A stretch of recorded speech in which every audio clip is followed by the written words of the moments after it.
안녕하세요, 여러분. 우리 몸속에는 단 한순간도 쉬지 않고 일하는 아주 강력한 엔진이 하나 있죠. 바로 심장입니다.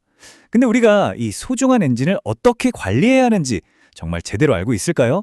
오늘 우리 생명의 엔진이 심장 건강의 모든 것을 알아보고 이걸 어떻게 지킬 수 있을지 구체적인 방법들을 하나하나 짚어보겠습니다. 1980만 명. 이 숫자가 대체 뭘 의미할까요? 바로 2022년 단 한 해 동안 심혈관 질환 때문에 목숨을 잃은 전 세계 사람들의 숫자입니다. 이게 전체 사망 원인의 거의 3분의 1에 달하는 어마어마한 수치예요. 이 문제 정말 심각하게 받아들여야겠죠? 자, 그래서 오늘 우리가 함께 떠나볼 여정은 이렇습니다. 먼저 심장질환이 어떻게 우리도 모르게 조용히 시작되는지 알아보고 우리 몸이 보내는 작은 신호들을 캐치하는 법, 그리고 진짜 위기의 순간을 어떻게 인지하는지 살펴볼 거예요. 마지막으로는 당연히 예방을 위한 구체적인 실천 계획까지 알차게 준비했습니다. 첫 번째 이야기, 조용한 축적 과정입니다. 많은 분들이 심장마비는 어느 날 갑자기 벼락처럼 찾아온다고 생각하시잖아요. 근데 그건 사실이 아닙니다. 사실 심장마비는요, 수십 년에 걸쳐 우리 몸속에서 조용히 진행된 아주 긴 이야기의 마지막 장면일 뿐이에요. 모든 문제의 시작은 바로 동맥경화증입니다. 이렇게 한번 상상해 보세요. 건강한 동맥은 아주 매끄러운 아이스링크 같아서 혈액이 쌩쌩 잘 달려요. 그런데 동맥경화증은 이 아이스링크 표면에 스크래치를 내고 끈적한 이물질을 뿌려놓는 것과 같아요. 그럼 온갖 찌꺼기들이 거기에 다 달라붙겠죠? 그 찌꺼기 덩어리가 바로 플라크라는 겁니다. 근데 이게 정말 교활한 게 뭐냐면요. 이 모든 과정이 정말 아무 소리 없이 침묵 속에서 진행된다는 거예요. 혈관이 거의 다 막힐 때까지도 우리 몸은 아무런 신호를 보내지 않을 수 있습니다. 그래서 조용한 살인자라고 불리는 거고요. 우리가 미리 알고 대비해야 하는 이유가 바로 여기에 있습니다. 많은 분들이 심장마비, 뇌졸중, 심부전을 좀 헷갈려 하시는데요. 이번 기회에 확실히 정리해 드릴게요. 심장마비는 심장으로 가는 혈액 순환 문제, 뇌졸중은 뇌로 가는 혈액 공급 문제, 그리고 심부전은 심장 펌프 자체의 힘이 약해지는 만성적인 상태를 말합니다. 원인도 결과도 다 다른 거죠. 다행히도 우리 몸은 최악의 상황이 오기 전에 아주 미묘한 경고 신호를 보내줍니다. 마치 작은 속삭임처럼요. 이 신호들을 알아채기만 해도 정말 생명을 구할 수 있습니다. 심장마비가 오기 약 한 달 전부터 우리 몸은 조용히 신호를 보냅니다.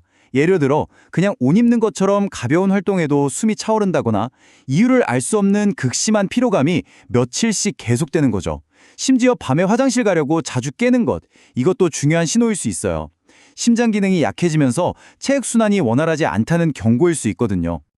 그리고 심장마비가 정말 코앞으로 다가오면 신호는 더 뚜렷해집니다. 가만히 있는데도 식은땀이 흐르고 통증이 가슴을 넘어서 턱이나 목, 어깨로 뻗어나가요. 흔히 체했나 하고 착각하기 쉬운 메스꺼움이나 어지럼증도 동반될 수 있습니다. 이런 증상들 절대 가볍게 넘겨서는 안 됩니다. 자, 그럼 이제 실제 심장마비가 발생하는 그 순간의 증상들을 알아볼 텐데요. 여기서 정말 중요한 포인트가 있습니다. 이 증상이 남성과 여성에게서 아주 다르게 나타날 수 있다는 점이에요. 이건 우리가 정말 꼭 반드시 알아야 할 사실인데요. 심장마비 증상이 성별에 따라 완전히 다를 수 있다는 겁니다. 남성들은 흔히 영화에서처럼 가슴을 쥐어짜는 극심한 통증을 호소하지만 여성들은 그런 가슴 통증 없이 극심한 피로나 소화불량, 숨가쁨 같은 증상만 겪을 수 있어요. 바로 이 차이 때문에 수많은 여성분들이 골든타임을 놓치곤 합니다. 아니 근데 이렇게 몸이 신호를 보내는데 왜 우리는 이걸 무시하게 될까요? 여기에는 심리적인 요인이 크게 작용해요. 에이, 설마 나한테 그런 일이 생기겠어? 하는 생각. 그리고 만약 병원에 갔는데 별일 아니면 어떡하지? 하는 민망함에 대한 두려움 때문이죠. 하지만 기억하세요. 심장 문제에 있어서는 과잉 대응이 무대응보다 100배, 1000배 낫습니다. 자, 이제 문제점에서 벗어나서 해결책으로 넘어가 보죠. 더 이상 두려워만 할 게 아니라 우리 손으로 직접 심장 건강의 주도권을 잡을 수 있는 아주 실질적인 예방 전략들을 알아볼 시간입니다. 미국 심장협회에서 제시한 가이드라인인데요. 기억하기 아주 쉽습니다. 예방의 4대 기중. 첫째, 더 잘 먹고. 둘째, 더 많이 움직이고. 셋째, 푹 잘 자고. 넷째, 스트레스를 잘 관리하는 것. 이 네 가지만 꾸준히 실천해도 우리 심장 건강에 정말 엄청난 변화를 가져올 수 있습니다. 특히 운동 효과에 대해서는 정말 놀라운 데이터가 있어요. 보세요. 근력 운동만으로도 사망 위험이 20% 줄고 유산소 운동만으로도 20%가 줄어듭니다. 그럼 둘 다 하면 단순히 더해서 40%일까요? 놀랍게도 이 둘을 함께 하면 그 시너지 효과가 폭발해서 위험을 40%까지 낮춥니다. 이건 단순한 덧셈이 아닌 거죠. 그리고 심장 질환의 가장 큰 원인을 딱 하나만 꼽으라면 단연 고혈압입니다. 아무런 증상 없이 조용히 혈관을 망가뜨리기 때문에 침묵의 살인자라는 별명이 괜히 붙은 게 아니에요. 내가 느끼기엔 괜찮은데 이런 아무 소용 없습니다. 정기적으로 혈압을 재보는 것, 이게 필수입니다. 자, 그럼 이제 우리 식탁 위로 가볼까요? 우리 심장을 살리는 음식과 반대로 심장을 병들게 하는 음식을 구체적으로 나눠서 살펴보겠습니다. 바로 이 음식들이 우리 동맥을 망가뜨리는 주범들입니다. 특히 우리가 주목해야 할 게 첨가당과 무지방 제품이에요. 과거에는 지방이 심장병의 주범이라고 알려졌었죠. 그런데 나중에 알고 보니 그 뒤에 설탕 산업의 로비가 있었다는 사실이 밝혀졌습니다. 사실 진짜 문제는 우리 몸에 염증을 일으키는 과도한 설탕이었던 거죠. 지방을 뺐다고 광고하면서 맛을 내기 위해 설탕을 잔뜩 넣은 무지방 간식이야말로 최악의 선택일 수 있습니다. 반대로 우리 동맥을 깨끗하게 청소하고 치유해주는 고마운 음식들도 있습니다. 특히 생선이나 견과류에 많은 오메가3 같은 건강한 지방은요, 우리 몸에 좋은 콜레스테롤, 즉 HDL 수치를 높여줘요. 이 HDL이 뭘 하냐면 혈관벽에 덕지덕지 붙어있는 나쁜 콜레스테롤 찌꺼기들을 싹 수거해가는 혈관 청소차 역할을 합니다. 즉, 식단만으로도 혈관 청소가 가능하다는 거죠. 여러분의 심장은 지금 이 순간에도 여러분을 위해 묵묵히 뛰고 있습니다. 하루 10만 번 이상 단 한 번의 휴식도 없이요. 우리 생명의 엔진이죠. 오늘 우리가 함께 나눈 이야기들을 바탕으로 내일 아침 당신의 심장을 위해 어떤 작은 변화 하나를 시작해 보시겠어요? 바로 그 선택이 당신의 미래를 바꿀 수 있습니다. 안녕하세요. 오늘은 심장 건강, 또 노화, 그리고 우리 몸이 보내는 그 숨겨진 신호들에 대해서 좀 깊이 파고드는 시간을 갖겠습니다. 전 세계 사망 원인 1위가 심혈관 질환이라고 하잖아요. 근데 혹시 뭐 소화가 잘 안 되거나, 화장실을 너무 자주 가는 게 심장 문제일 수도 있다. 이런 생각 혹시 해보셨나요? 오늘 저희는 여러분이 보내주신 다양한 건강정보 자료들, 또 전문가 인터뷰 이런 것들을 바탕으로 이 복잡한 연결고리를 한번 파헤쳐 보려고 합니다. 네, 안녕하세요. 이 심장 문제라는 게요, 생각보다 훨씬 다양한 모습으로 나타날 수가 있습니다. 그래서 오늘 저희는 그 심장 건강하고 노화의 관계, 그리고 놓치기 쉬운 심장마비나 뇌졸중의 초기 신호들 있지 않습니까? 특히 이제 소화기나 비뇨기계의 증상과의 어떤 연관성, 여기에 좀 초점을 맞춰서 이야기 나눌 겁니다. 목표는 뭐 단순히 정보를 그냥 쭉 나열하는 것보다는요, 여러분께서 이 내용을 바탕으로 해서 실제적인 건강관리를 하실 수 있도록 돕는 데 있습니다. 좋습니다. 그럼 바로 본론으로 들어가 보죠. 흔히 심장마비하면 왜 영화에서처럼 가슴을 확 부여잡는 그런 장면 떠올리잖아요. 근데 실제로는 훨씬 미묘한 신호들이 많다고요. 어떤 것들이 있을까요? 그렇죠. 가장 먼저 좀 예상치 못한 호흡곤란을 꼽을 수 있겠는데요. 그냥 쉬고 있을 때나 아니면 아주 가벼운 활동에도 숨쉬기가 좀 힘든 그런 느낌입니다. 이게 왜 그러냐면 심장으로 가는 혈류가 부족해지면 폐에서 충분한 산소를 얻지 못하게 되거나 아니면 심장이 온몸으로 혈액을 제대로 못 뿜어내니까 몸이 산소가 부족하구나 이렇게 느끼면서 호흡을 자꾸 늘리게 되는 거죠. 그냥 단순히 숨이 좀 차는 거랑은 확실히 다른 느낌이겠네요. 그럼 특히 어떤 분들이 이런 증상을 더 주의해야 할까요? 네, 특히 여성분들, 그리고 고령이시거나 당뇨 같은 어떤 대사질환이 있는 여성분들한테서 더 흔하게 나타날 수가 있습니다. 여성분들이요? 네, 물론 남성분들도 경험할 수 있지만 보통은 좀 더 전형적인 가슴 통증이랑 같이 오는 경우가 많고요. 또 다른 신호는 식은땀인데요.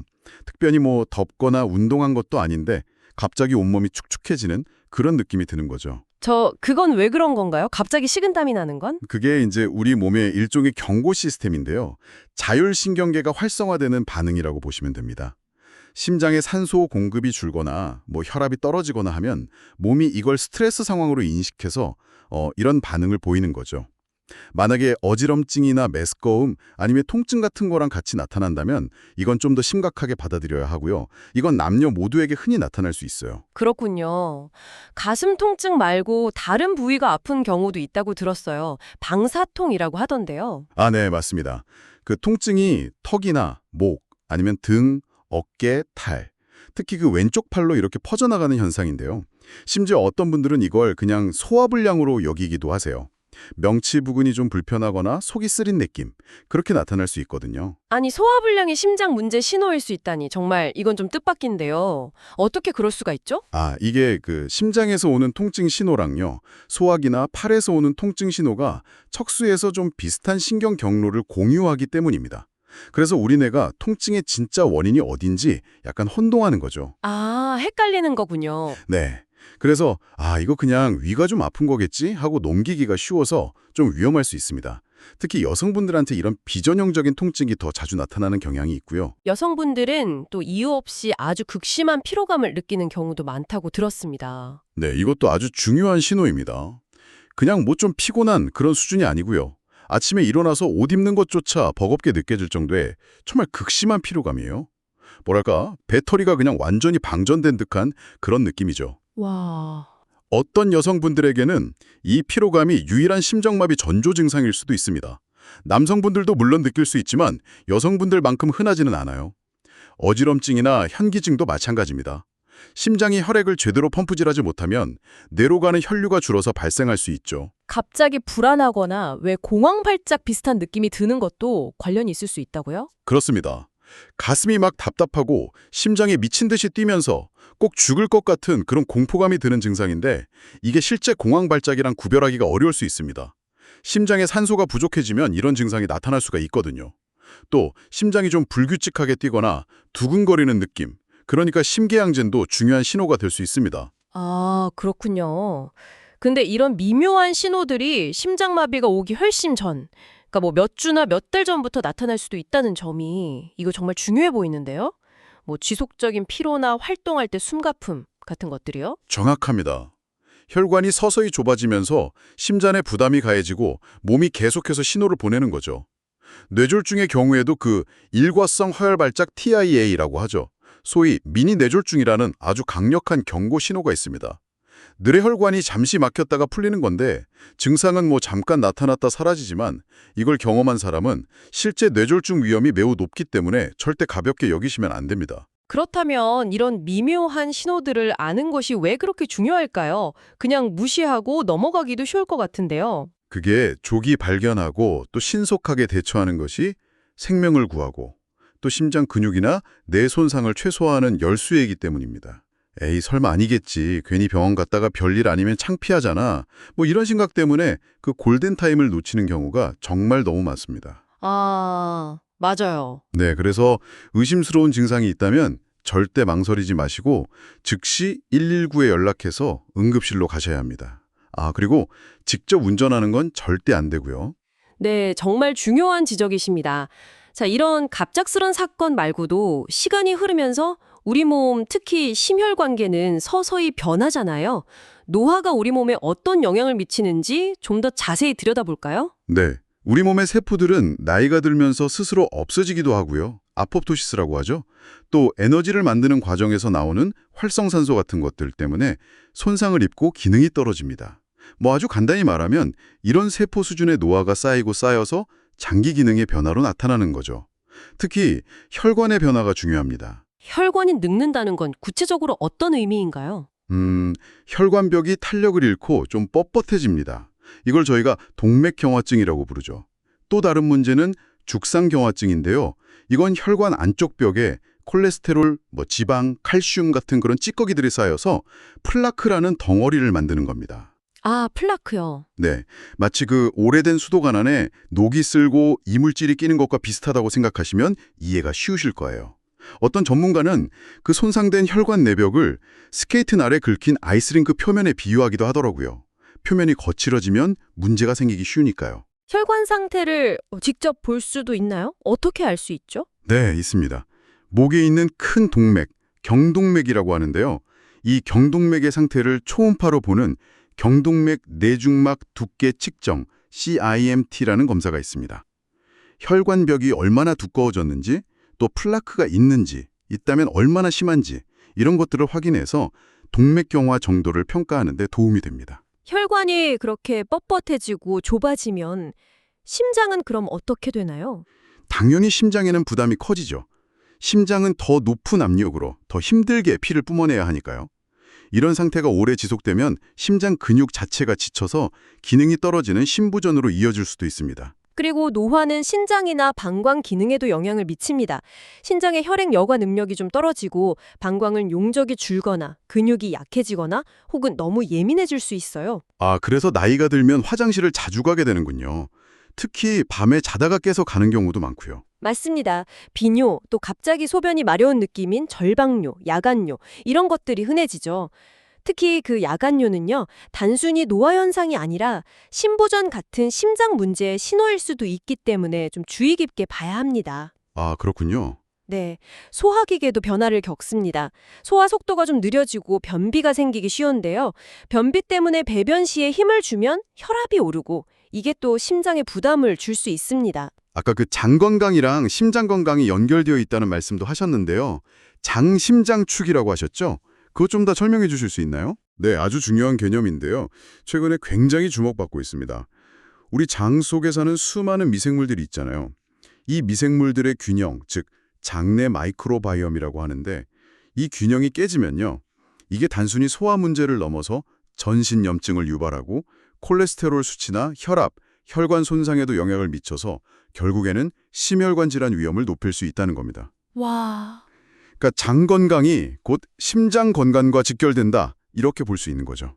와, 진짜 우리 몸은 모든 게 다 연결되어 있네요. 소화 안 되고 화장실 자주 가는 게 심장이랑 관련이 있을 수 있다니.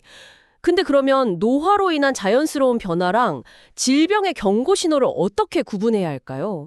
예를 들어서 아까 말씀하신 속쓰림이 그냥 위산 역류 때문인지 아니면 심장 문제, 협심증 때문인지 좀 헷갈릴 수도 있겠어요. 네, 정확한 지적이십니다. 사실 증상만으로는 구분이 어려울 때가 많습니다. 그래서 이전과는 다른 어떤 새로운 증상이 나타나거나 아니면 기존에 있던 증상의 양상이 좀 변했다면 반드시 의사와 상담해서 정확한 원인을 파악하는 것이 중요합니다. 그냥 나이 탓이겠지 하고 넘기지 않는 것이 정말 중요하죠. 네. 노화는 피할 수 없고 위험은 존재하지만 그냥 손 놓고 있을 수는 없죠. 자, 그렇다면 여러분께서 능동적으로 동맥 건강을 지키고 심지어 회복하기 위해 실제로 뭘 할 수 있을까요? 좀 상투적인 조언 말고요. 정말 실질적인 전략들을 알아봅시다. 네, 핵심은 역시 생활 습관 개선입니다. 먼저 식단부터 좀 구체적으로 파고들어보죠.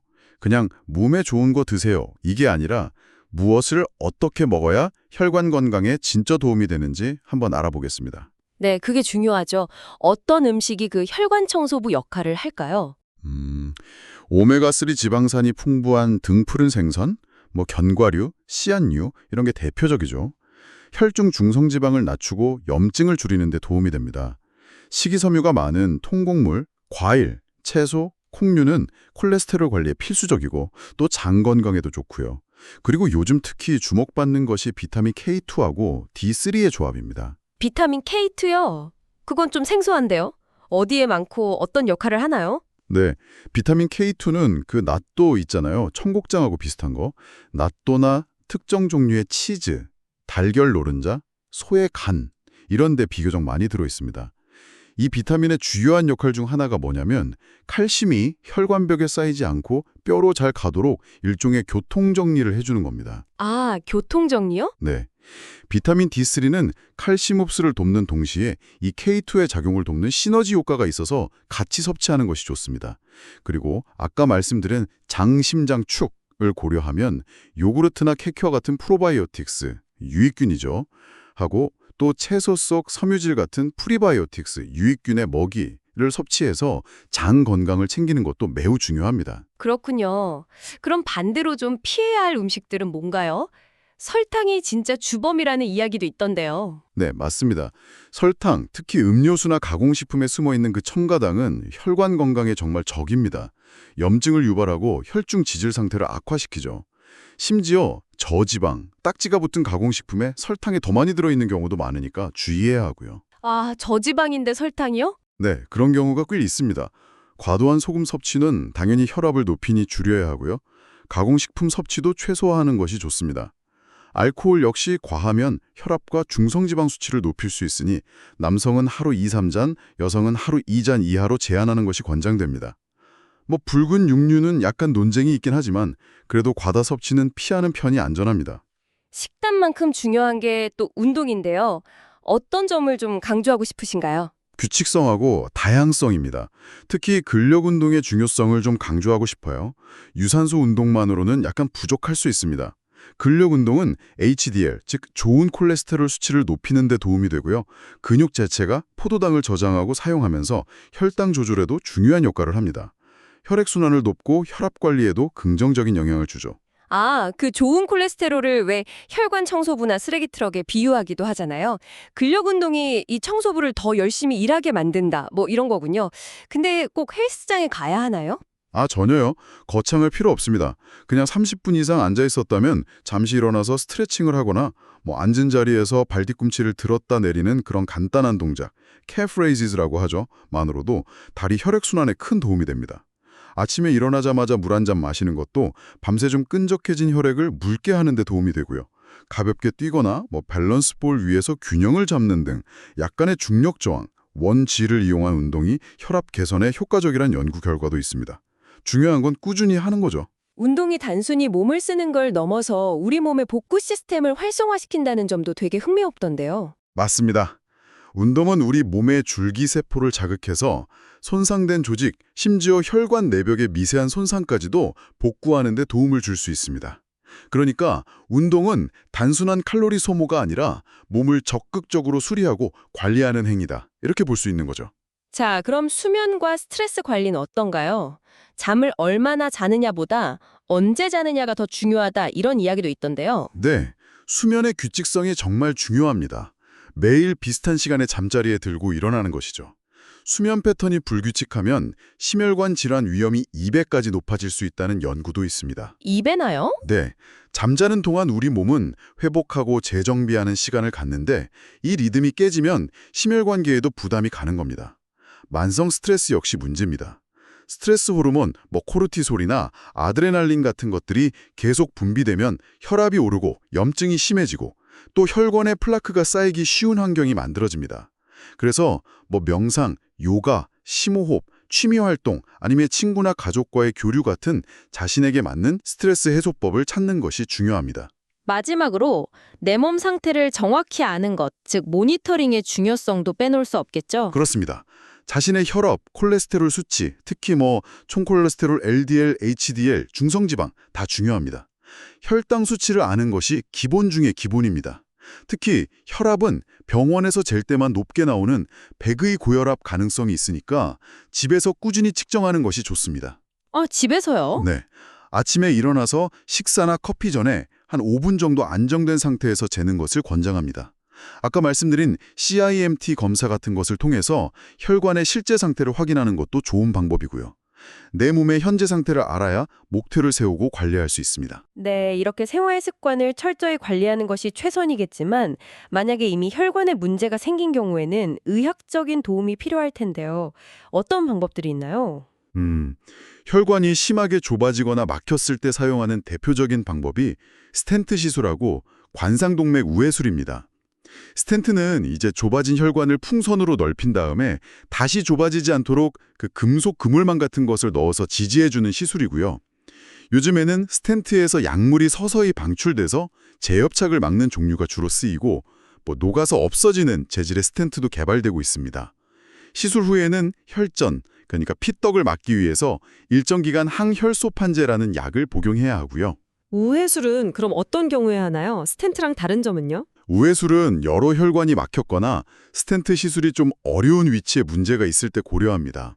막힌 혈관에 그냥 건너뛰어서 새로운 길을 만들어주는 거죠. 다른 부위의 혈관, 주로 다리나 가슴 쪽 혈관을 이용해서 혈액이 흐를 수 있도록 이어주는 수술입니다. 스텐트보다는 좀 더 큰 수술이지만 경우에 따라서는 더 효과적일 수 있습니다. 약물 치료로는 콜레스테롤을 낮추고 염증을 줄이는 스타틴 계열 약물이나 혈전 생성을 억제하는 저용량 아스피린 등이 사용될 수 있는데요.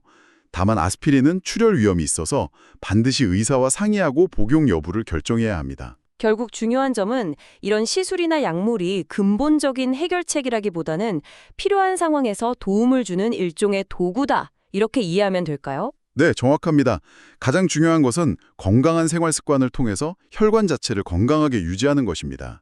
시술이나 약물 치료를 받더라도 생활 습관 개선이 같이 이루어지지 않으면 효과가 떨어지거나 다시 문제가 생길 수 있습니다. 예방이 최선이고 생활 습관 관리가 그 핵심인 거죠. 자, 오늘 정말 많은 이야기를 나눴습니다. 핵심적인 내용들을 다시 한번 좀 짚어볼까요? 첫째, 심장마비나 뇌졸중의 신호는 꼭 가슴 통증이 아니더라도 호흡곤란, 식은땀, 방사통, 극심한 피로, 심지어 소화불량 같은 아주 미묘하고 예상치 못한 형태로 나타날 수 있다는 점. 이 신호들을 알아차리는 게 정말 중요합니다. 네, 그렇습니다. 둘째는 노화라는 것이 단순히 겉모습의 변화가 아니라 혈관의 탄력이 떨어지고 플라크가 쌓이고 심장 부담이 증가하고 또 신장, 방광, 소화기계, 기능 변화 같은 내부적인 변화를 동반한다는 것. 그리고 이 모든 것이 심혈관 건강과 아주 긴밀하게 연결되어 있다는 사실입니다. 특히 그 장 건강과 심장 건강의 연결고리, 장, 심장 축은 꼭 기억해 두시면 좋겠습니다. 네, 셋째는 그냥 건강하게 먹고 운동하라는 막연한 조언을 넘어서 오메가3, 식이섬유, 비타민 K2, D3의 중요성이라든지 근력 운동을 포함한 규칙적이고 다양한 신체 활동, 그리고 무엇보다 수면 규칙성 같은 구체적이고 실천 가능한 전략들이 있다는 것을 확인했습니다. 그리고 가정혈압 측정처럼 내 몸 상태를 아는 것도 중요하고요. 네, 마지막으로 가장 희망적인 메시지는 동맥 건강은 개선될 수 있다는 점입니다. 포기할 필요가 없다는 거죠. 건강한 생활 습관은 단순히 질병을 예방하는 것을 넘어서 이미 진행된 혈관 손상이나 염증을 어느 정도 되돌리고 관리할 수 있는 힘을 가지고 있습니다. 우리 몸의 모든 시스템은 정말 긴밀하게 연결되어 작동합니다. 오늘 저희가 나눈 이야기가 여러분께서 자신의 건강을 좀 더 능동적으로 관리하시는 데 도움이 되기를 바랍니다. 네, 오늘 깊이 있는 분석 정말 감사드립니다. 자, 마지막으로 청취자 여러분께 생각해볼 질문을 하나 던지면서 마무리하겠습니다. 오늘 우리는 장내 미생물 환경이 동맥 건강에 미치는 영향, 즉 장심장 축에 대해서 이야기 나눴습니다. 이 깊은 연관성을 한번 생각해 보시면서 이번 주 여러분의 식단에서 장과 심장의 연결을 더 튼튼하게 만들기 위해 딱 한 가지 아주 작은 변화를 시도해 본다면 그건 무엇이 있을까요? 요거트 한 컵을 추가하는 것일 수도 있고요. 아니면 오늘 저녁 식사에 채소 반찬 하나를 더하는 것일 수도 있겠죠. 이런 작은 실천 하나가 여러분의 심장을 건강하게 지키는 과도한 시작이 설탕이었던 될 수 거죠. 있습니다. 지방을 뺐다고 광고하면서 맛을 내기 위해 설탕을 잔뜩 넣은 무지방 간식이야말로 최악의 선택일 수 있습니다. 반대로 우리 동맥을 깨끗하게 청소하고 치유해주는 고마운 음식들도 있습니다. 특히 생선이나 견과류에 많은 오메가3 같은 건강한 지방은요, 우리 몸에 좋은 콜레스테롤, 즉 HDL 수치를 높여줘요. 이 HDL이 뭘 하냐면 혈관벽에 덕지덕지 붙어있는 나쁜 콜레스테롤 찌꺼기들을 싹 수거해가는 혈관 청소차 역할을 합니다. 즉, 식단만으로도 혈관 청소가 가능하다는 거죠. 여러분의 심장은 지금 이 순간에도 여러분을 위해 묵묵히 뛰고 있습니다. 하루 10만 번 이상 단 한 번의 휴식도 없이요. 우리 생명의 엔진이죠. 오늘 우리가 함께 나눈 이야기들을 바탕으로 내일 아침 당신의 심장을 위해 어떤 작은 변화 하나를 시작해 보시겠어요? 바로 그 선택이 당신의 미래를 바꿀 수 있습니다. 안녕하세요, 여러분. 우리 몸속에는 단 한순간도 쉬지 않고 일하는 아주 강력한 엔진이 하나 있죠. 바로 심장입니다. 근데 우리가 이 소중한 엔진을 어떻게 관리해야 하는지 정말 제대로 알고 있을까요? 오늘 우리 생명의 엔진이 심장 건강의 모든 것을 알아보고 이걸 어떻게 지킬 수 있을지 구체적인 방법들을 하나하나 짚어보겠습니다. 1980만 명. 이 숫자가 대체 뭘 의미할까요? 바로 2022년 단 한 해 동안 심혈관 질환 때문에 목숨을 잃은 전 세계 사람들의 숫자입니다. 이게 전체 사망 원인의 거의 3분의 1에 달하는 어마어마한 수치예요. 이 문제 정말 심각하게 받아들여야겠죠? 자, 그래서 오늘 우리가 함께 떠나볼 여정은 이렇습니다. 먼저 심장질환이 어떻게 우리도 모르게 조용히 시작되는지 알아보고 우리 몸이 보내는 작은 신호들을 캐치하는 법, 그리고 진짜 위기의 순간을 어떻게 인지하는지 살펴볼 거예요. 마지막으로는 당연히 예방을 위한 구체적인 실천 계획까지 알차게 준비했습니다. 첫 번째 이야기, 조용한 축적 과정입니다. 많은 분들이 심장마비는 어느 날 갑자기 벼락처럼 찾아온다고 생각하시잖아요. 근데 그건 사실이 아닙니다. 사실 심장마비는요, 수십 년에 걸쳐 우리 몸속에서 조용히 진행된 아주 긴 이야기의 마지막 장면일 뿐이에요. 모든 문제의 시작은 바로 동맥경화증입니다. 이렇게 한번 상상해 보세요. 건강한 동맥은 아주 매끄러운 아이스링크 같아서 혈액이 쌩쌩 잘 달려요. 그런데 동맥경화증은 이 아이스링크 표면에 스크래치를 내고 끈적한 이물질을 뿌려놓는 것과 같아요. 그럼 온갖 찌꺼기들이 거기에 다 달라붙겠죠? 그 찌꺼기 덩어리가 바로 플라크라는 겁니다. 근데 이게 정말 교활한 게 뭐냐면요. 이 모든 과정이 정말 아무 소리 없이 침묵 속에서 진행된다는 거예요. 혈관이 거의 다 막힐 때까지도 우리 몸은 아무런 신호를 보내지 않을 수 있습니다. 그래서 조용한 살인자라고 불리는 거고요. 우리가 미리 알고 대비해야 하는 이유가 바로 여기에 있습니다. 많은 분들이 심장마비, 뇌졸중, 심부전을 좀 헷갈려 하시는데요. 이번 기회에 확실히 정리해 드릴게요. 심장마비는 심장으로 가는 혈액 순환 문제, 뇌졸중은 뇌로 가는 혈액 공급 문제, 그리고 심부전은 심장 펌프 자체의 힘이 약해지는 만성적인 상태를 말합니다. 원인도 결과도 다 다른 거죠. 다행히도 우리 몸은 최악의 상황이 오기 전에 아주 미묘한 경고 신호를 보내줍니다. 마치 작은 속삭임처럼요. 이 신호들을 알아채기만 해도 정말 생명을 구할 수 있습니다. 심장마비가 오기 약 한 달 전부터 우리 몸은 조용히 신호를 보냅니다. 예를 들어 그냥 옷 입는 것처럼 가벼운 활동에도 숨이 차오른다거나 이유를 알 수 없는 극심한 피로감이 며칠씩 계속되는 거죠. 심지어 밤에 화장실 가려고 자주 깨는 것, 이것도 중요한 신호일 수 있어요. 심장 기능이 약해지면서 체액순환이 원활하지 않다는 경고일 수 있거든요. 그리고 심장마비가 정말 코앞으로 다가오면 신호는 더 뚜렷해집니다. 가만히 있는데도 식은땀이 흐르고 통증이 가슴을 넘어서 턱이나 목, 어깨로 뻗어나가요. 흔히 체했나 하고 착각하기 쉬운 메스꺼움이나 어지럼증도 동반될 수 있습니다. 이런 증상들 절대 가볍게 넘겨서는 안 됩니다. 자, 그럼 이제 실제 심장마비가 발생하는 그 순간의 증상들을 알아볼 텐데요. 여기서 정말 중요한 포인트가 있습니다. 이 증상이 남성과 여성에게서 아주 다르게 나타날 수 있다는 점이에요. 이건 우리가 정말 꼭 반드시 알아야 할 사실인데요. 심장마비 증상이 성별에 따라 완전히 다를 수 있다는 겁니다. 남성들은 흔히 영화에서처럼 가슴을 쥐어짜는 극심한 통증을 호소하지만 여성들은 그런 가슴 통증 없이 극심한 피로나 소화불량, 숨가쁨 같은 증상만 겪을 수 있어요. 바로 이 차이 때문에 수많은 여성분들이 골든타임을 놓치곤 합니다. 아니 근데 이렇게 몸이 신호를 보내는데 왜 우리는 이걸 무시하게 될까요? 여기에는 심리적인 요인이 크게 작용해요. 에이, 설마 나한테 그런 일이 생기겠어? 하는 생각. 그리고 만약 병원에 갔는데 별일 아니면 어떡하지? 하는 민망함에 대한 두려움 때문이죠. 하지만 기억하세요. 심장 문제에 있어서는 과잉 대응이 무대응보다 100배, 1000배 낫습니다. 자, 이제 문제점에서 벗어나서 해결책으로 넘어가 보죠. 더 이상 두려워만 할 게 아니라 우리 손으로 직접 심장 건강의 주도권을 잡을 수 있는 아주 실질적인 예방 전략들을 알아볼 시간입니다. 미국 심장협회에서 제시한 가이드라인인데요. 기억하기 아주 쉽습니다. 예방의 4대 기중. 첫째, 더 잘 먹고. 둘째, 더 많이 움직이고. 셋째, 푹 잘 자고. 넷째, 스트레스를 잘 관리하는 것. 이 네 가지만 꾸준히 실천해도 우리 심장 건강에 정말 엄청난 변화를 가져올 수 있습니다. 특히 운동 효과에 대해서는 정말 놀라운 데이터가 있어요. 보세요. 근력 운동만으로도 사망 위험이 20% 줄고 유산소 운동만으로도 20%가 줄어듭니다. 그럼 둘 다 하면 단순히 더해서 40%일까요? 놀랍게도 이 둘을 함께 하면 그 시너지 효과가 폭발해서 위험을 40%까지 낮춥니다. 이건 단순한 덧셈이 아닌 거죠. 그리고 심장 질환의 가장 큰 원인을 딱 하나만 꼽으라면 단연 고혈압입니다. 아무런 증상 없이 조용히 혈관을 망가뜨리기 때문에 침묵의 살인자라는 별명이 괜히 붙은 게 아니에요. 내가 느끼기엔 괜찮은데 이런 아무 소용 없습니다. 정기적으로 혈압을 재보는 것, 이게 필수입니다. 자, 그럼 이제 우리 식탁 위로 가볼까요?